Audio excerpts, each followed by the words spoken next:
Join our celebration of Black History Month. Only on New Thought Media Network. New videos every day at 6 a.m. Eastern Time, or watch anytime on our YouTube channel. 28 unique Black History moments. Every day in February. Only on New Thought Media Network. Hey everybody, Tracy Brown here, and I just want to share with you a Black History moment right here on the New Thought Media Network. George Dawson is one of those people who I think of as one of my heroes, but I've never met him. George Dawson is quoted as saying, "Ever since I turned 100, life has been busy." So apparently, obviously, George Dawson lived to be well over 100 years old. And his story and the stories he tells about his life are chronicled in a book titled Life is So Good, Life is So Good by George Dawson. So here's the really short story, and I cannot emphasize enough how easy this book is to read, how fascinating this book is to read, and how important this book is to read. He was born in 1898 in Marshall, Texas, and his grandparents were slaves, but he never learned to read.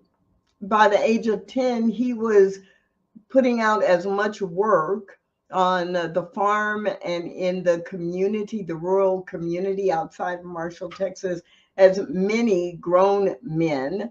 And he was, and that's what he did his whole life. His whole life, he worked. He worked, he was a sharecropper. He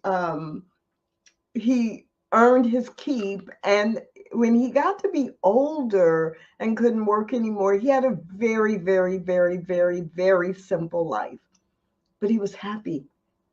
He was not caught up in all of the capitalism. He was not caught up in all of the imagery. But think about it. He was born in 1898. And so he lived through World War I. He lived through the Spanish flu epidemics. He lived through the Depression. He lived through World War II. He lived through the Korean War. He lived through the Civil Rights Movement. And he had an amazing life. And when he was 89 years old, he decided to learn to read. No, let me correct myself, and let me actually read it and get it right this time. At 98, George decided to learn to read and enrolled in a literacy program, becoming a celebrated student. Quote, "Every morning I get up and I wonder what I might learn that day. You just never know." So here is someone who at 98 years old, not 89, 98 years old, learned to read. I love this sentence about him. As a boy, George had to go to work to help support the family.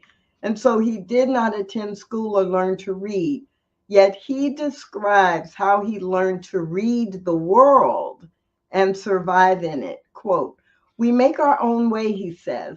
"Trouble is out there, but a person can leave it alone and just do the right thing. Then, if trouble still finds you, you've done the best you can." And the first story in the book is about trouble finding a young Black man in the town of Marshall, who then was lynched for something he did not do, but he had been accused of, and how George Dawson, at the age of 10, began to learn some of the really hard lessons of life, including there may be trouble and you still have the ability to choose how you navigate it. It's very much like what we teach in Science of Mind and in New Thought. We don't control every condition we find ourselves experiencing, But what we do have control over is how we navigate it, how we position ourselves in it, and how we treat and move our feet, or how we choose to navigate that in the world which is not of our desires. George Dawson, Life is So Good. I highly, highly recommend it as this Black History moment. My name is Tracy Brown, and please enjoy all the Black History moments during the month of February right here on the New Thought Media Network.